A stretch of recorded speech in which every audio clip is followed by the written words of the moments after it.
presented by Yansa Films.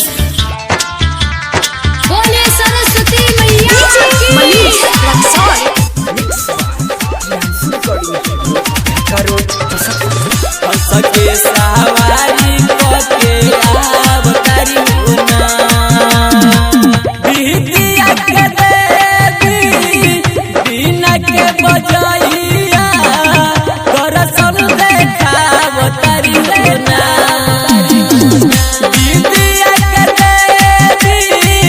Saraswati मैया दर्शन देखा अवतारी होना कि मैया हो हंस के सवारी के अवतारी होना कि मैया हो हंस के सवारी के अवतारी होना DJ Manish Raksol. कि मैया हो हंस के सवारी के अवतारी होना ज्ञान सभर से बता के झोली सबके विचार दी है मैया बोली बोली मैया बोली बोली ज्ञान सभर सबका के झोली मैया विचार दी है सबके बोली बोली श्रद्धा जवन श्रद्धा बुराई है ये जाना कई होना श्रद्धा जवन श्रद्धा बुराई है ये जाना कई होना कि मैया हो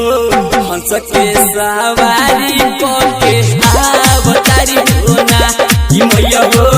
हंस के सवारी के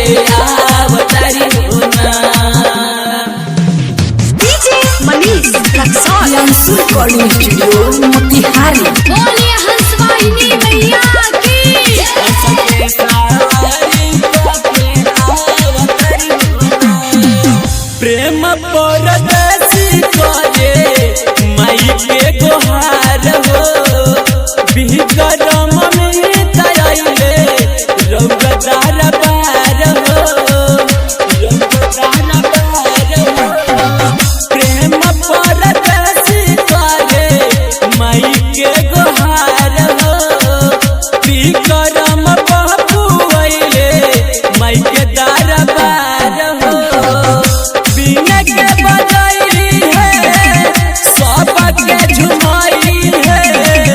गीतिया गावा अवतारी होना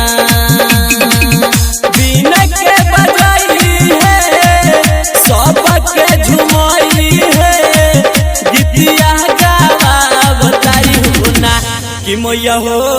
हंस के सवारी के अवतारी होना कि मैया हो हंस के सवारी के अवतारी होना Yansa Recording Studio, Motihari.